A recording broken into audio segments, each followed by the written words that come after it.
There were times when I was young and everything started feeling lame. And the only way to fix it was to play my favorite video game. Though the years may pass us by, there's still one thing you can't deny. I am gonna need a heaping helping of 32-bit awesome. When you're a jumping robot rabbit landing on a whale, or you're running from some ninja monks who are on your trail, or just a Raccoon City rookie blasting zombie scum, you're gonna need a heaping helping of 32-bit awesome.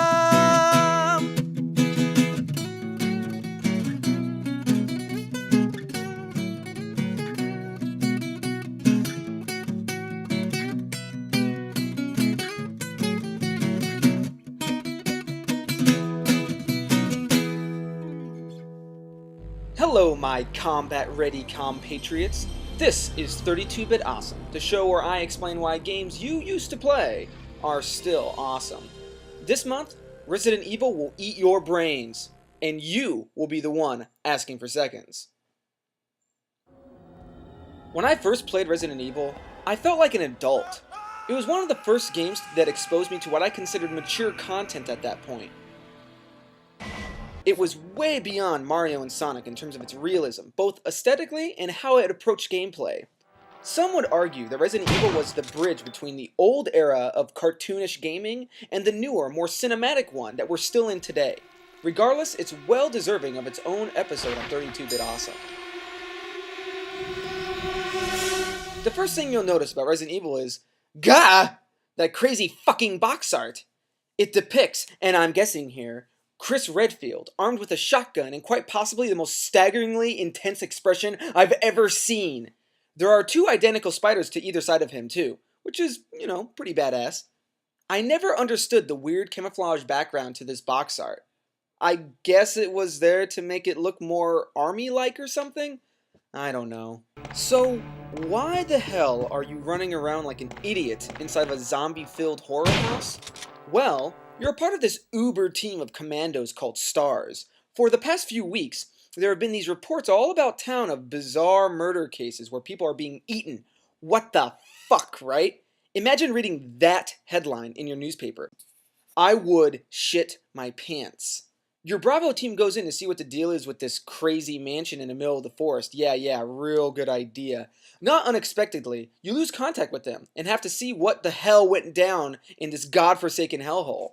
Then, boom, in starts this video sequence. It's not CG. Remember, this is 1996. We don't have realistic CG yet. No, this is live action, man.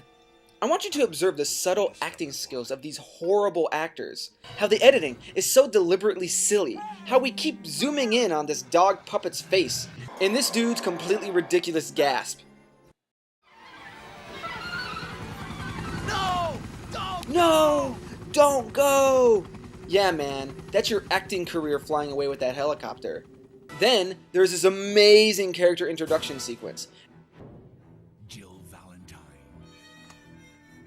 These actors must have thought that this was going to be their big break, poor guys.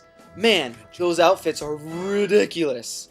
Hey, look at that! Wesker looks surprisingly accurate. That's pretty cool.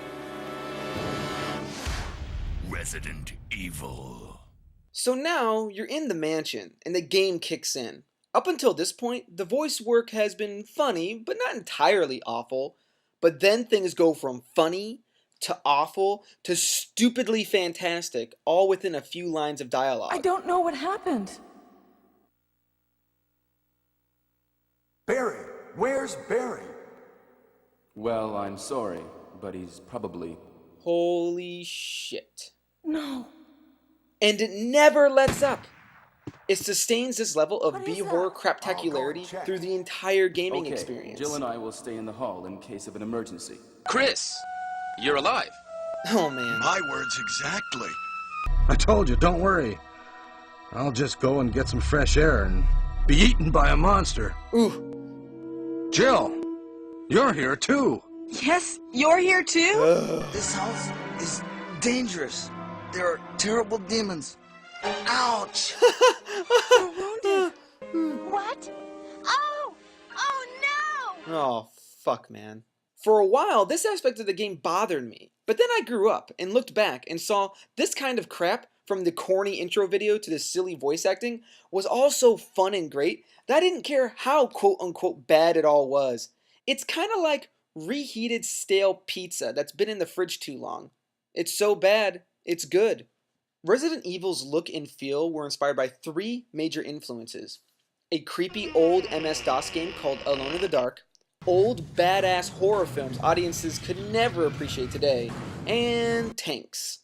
Only because the characters controlled like them.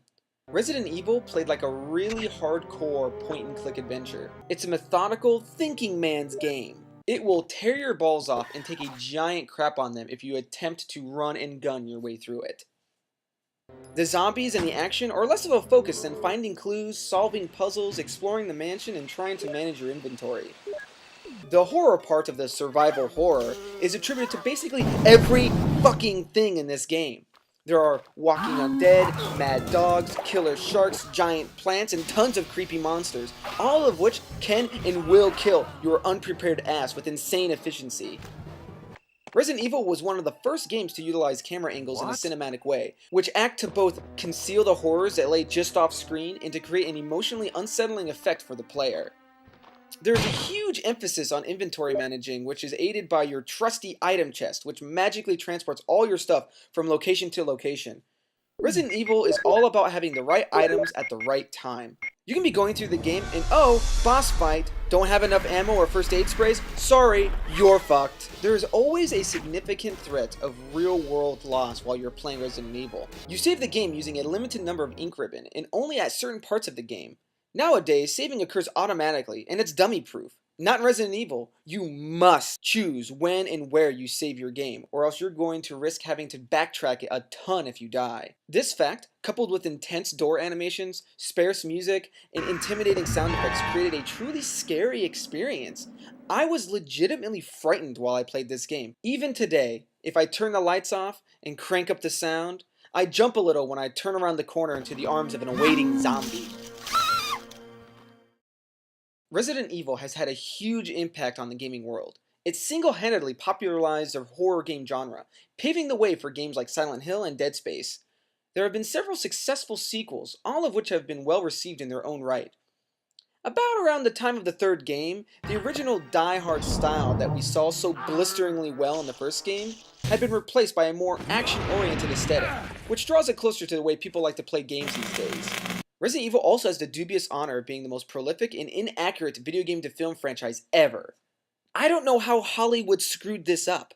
They basically stripped Resident Evil down to its most pathetic and superficial core. I mean, how do these things keep making money?